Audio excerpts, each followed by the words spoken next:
With all the talk about Elon starting a new party, people like Cernovich, Data Republican, and a whole bunch of others are saying some deeply ignorant things about third parties at the moment. I think if we need to understand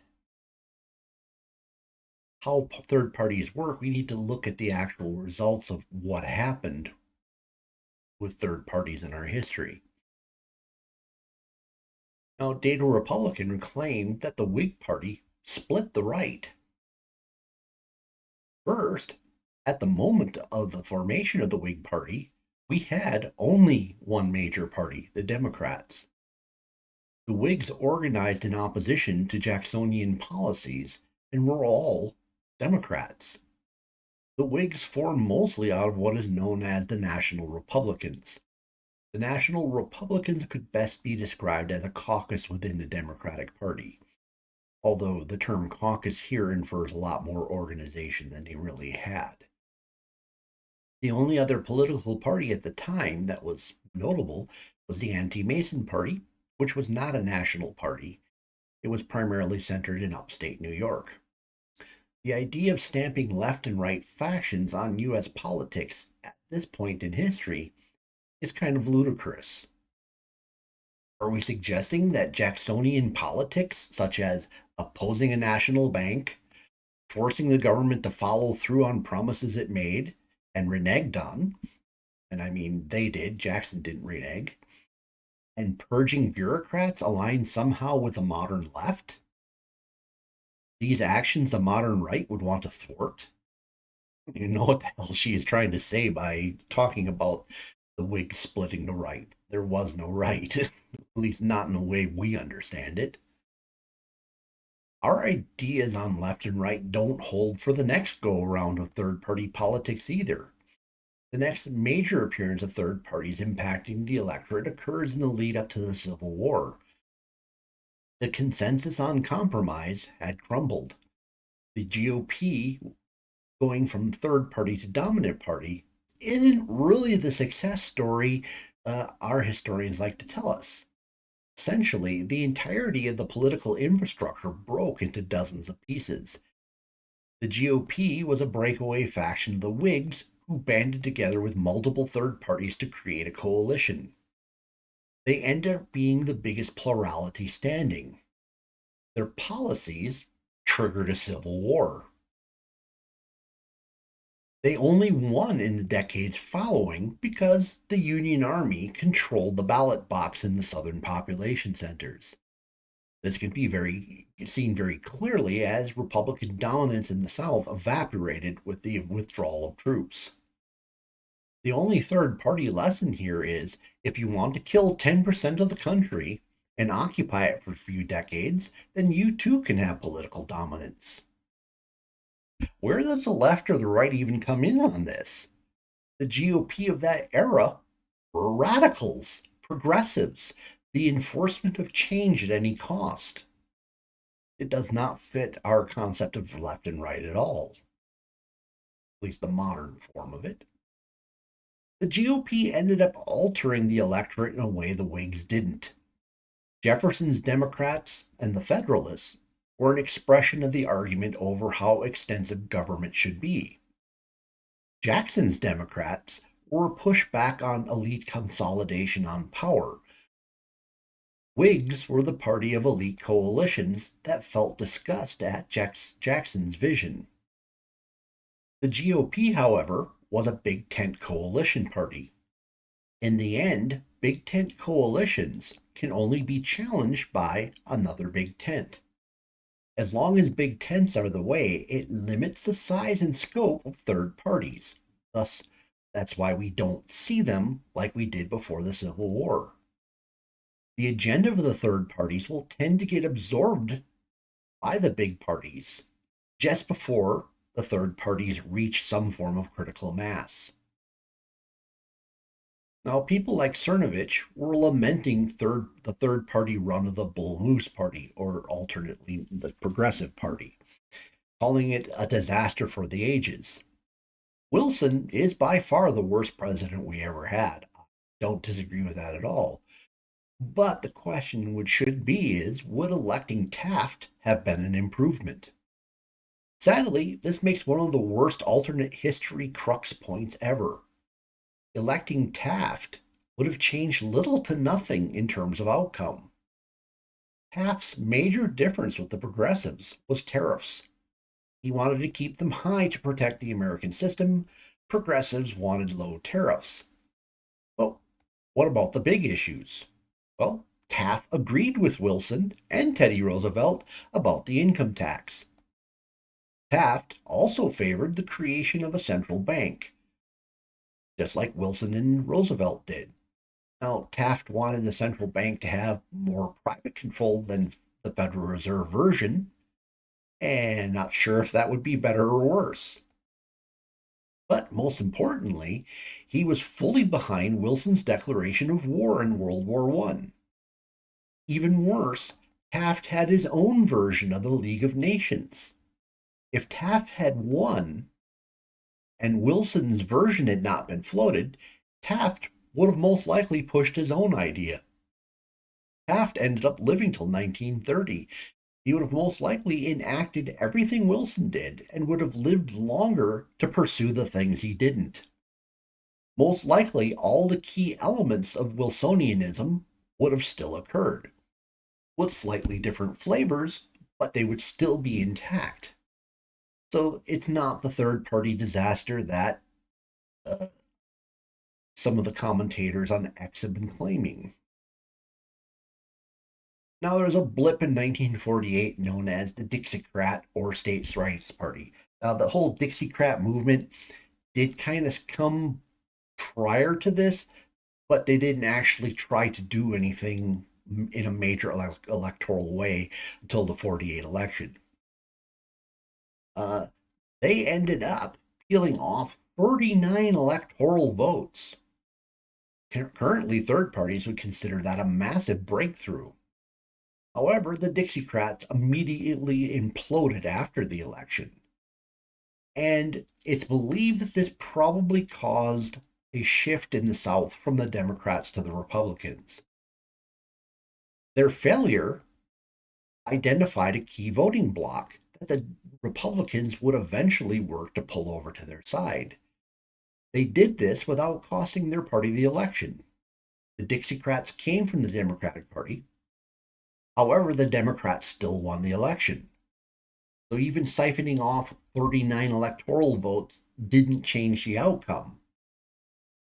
Now, one thing many people misunderstand is that the 1948 Dixiecrats versus their 1968 heirs had a significant mellowing of opinion. The 1948 view was kind of a look back to the immediacy of the post Reconstruction race relation era. The 1968 generation of Dixiecrats was a more pure conservative view, where the status quo was acceptable, but they felt a need to slow down the progress of civil rights. Once the voting bloc was identified, it wasn't picked up for another 20 years. So it goes to show that uh, even a voting bloc that is almost a full generation back is something that's still a potential prize. Now, the GOP ended up waiting 20 years before picking them up because the 1948 Dixiecrats were political poison. The 1968 Dixiecrats were something people could tolerate and live with. Now, there are a plethora of third parties currently in the US. There's a tendency to kind of lump them all together. However, there's a massive difference in what these parties can achieve. The Libertarian Party routinely gets on all 50 state ballots, sometimes a few less depending on how the state rules change. In the past, it has had a few significant vote totals, but most elections are cycles with mediocre results. Its organizing ability is far greater than what the vote totals show. Now, if you look at practically every election you can think of in recent memory, you hear of some new party or some celebrity or somebody going, "Oh, I'm going to run for president."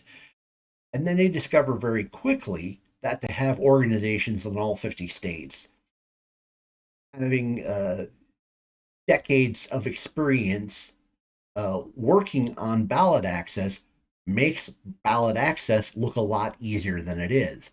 Essentially, libertarians have turned it into an art form. It's part of their machinery that's taken a long time to put together.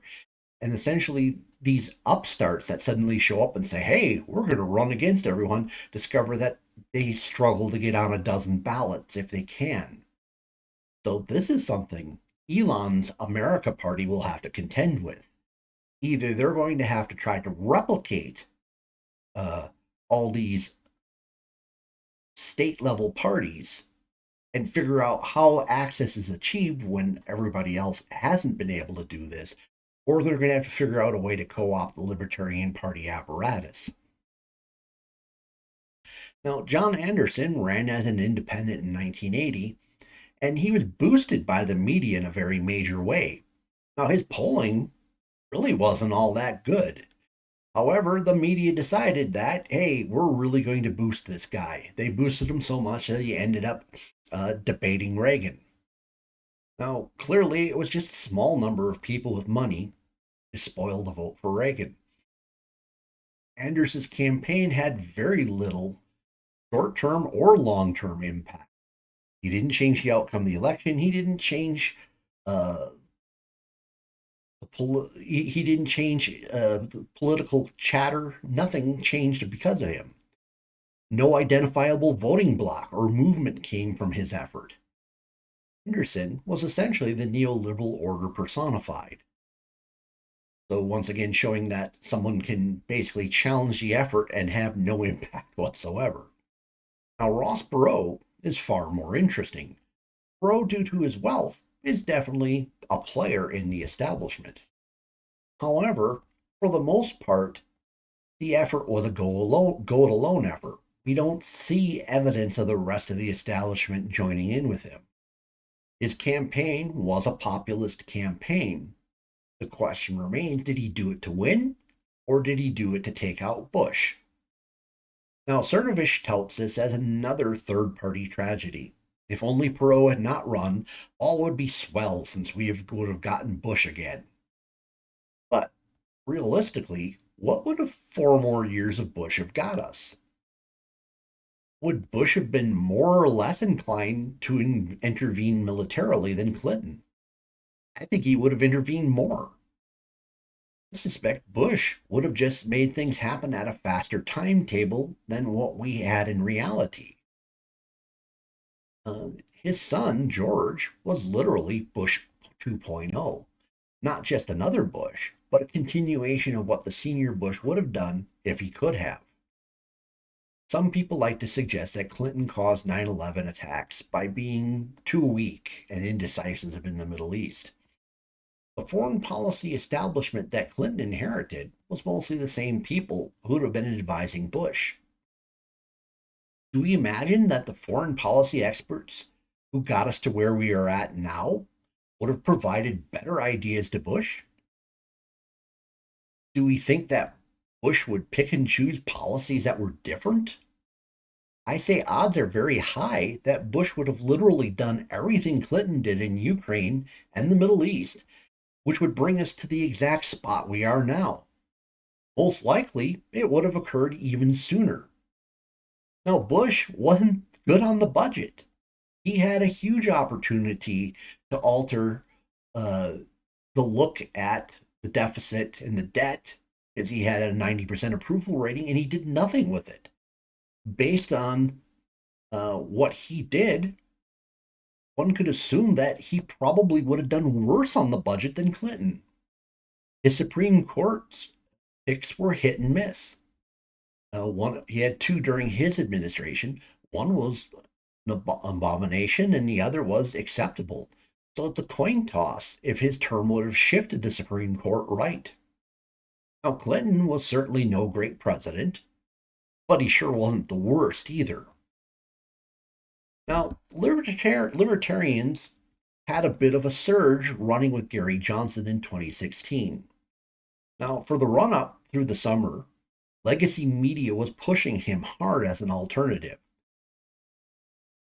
Some of this was real because Obviously being a former governor, he did have a little bit of traction, but a lot of what was happening in the media was astroturf. The campaign was real. The media interest in it had complete ulterior motives. The conventional wisdom through most of the summer was that Johnson was going to take more votes away from Trump. Right before the dreaded Aleppo incident, the Clinton campaign received a mass dump from their polling experts, showing them that Johnson was drawing more from Clinton than Trump. The Aleppo incident was really a minor misspeak at best. Whatever gaffe Johnson would have made next would have been Aleppo if Aleppo had not occurred. The incident, the Aleppo one, is as astroturfed as his buildup was through the summer. So, what of that? In 2020, the LP ran a much weaker candidate. Jorgensen did reasonably well by LP standards, but with a quarter of Johnson's votes. Jorgensen was the LP base voting. Johnson was the LP base plus disgruntled voters from the left and right. Part of Trump's win in 2016 was due to poor turnout by the Democrats. Part of his 2020 loss was poor turnout from his base and better turnout by the Democrats. Now, you can argue that maybe not all the votes the Democrats were putting out were legitimate, but however, it counted. Their turnout won the race. I believe Trump's team did the analysis on those elections and decided they needed the Johnson voting bloc in order to win in 2024. The only viable route to those voters was through the LP. Trump's message was tailored to reach these voters in a way that didn't repel his base. So, to all the third party naysayers, Trump won because he reached out to the Johnson voters. If Johnson had not run in 2016, nobody would know who those voters were or how to reach them. No third party, no Trump 2024 win. Bottom line, third party movements often succeed in moving the ball even when they don't make the goal. High profile third party results like the Bull Moose Party and Perot may cause apparent losses, but pragmatically are harder to find what they actually changed. One election's group of spoilers can end up being the same group that allows your group to win an election further down the road. So, in the comments below, what do you think? Do you believe that the Trump team essentially reached out to the LP specifically to seize the Gary Johnson voters? Uh, do you think I'm off on my analysis that Taft was essentially going to be no better than Wilson? And it's hard for me to say because I really don't like Wilson. Literally the worst president we ever had. Would, if Perot hadn't run, would have Bush been a much better president than Clinton? I don't see it, but I'd be interested in hearing how you take it. All right, so please smash the like button. Uh, if the YouTube algorithm brought you here and you're not a regular subscriber, check out my other titles. You'll see stuff you like, subscribe. So, and if you know somebody who might find this interesting, share it with them. Thank you for spending time with me this evening. Hope to see you again in a future video.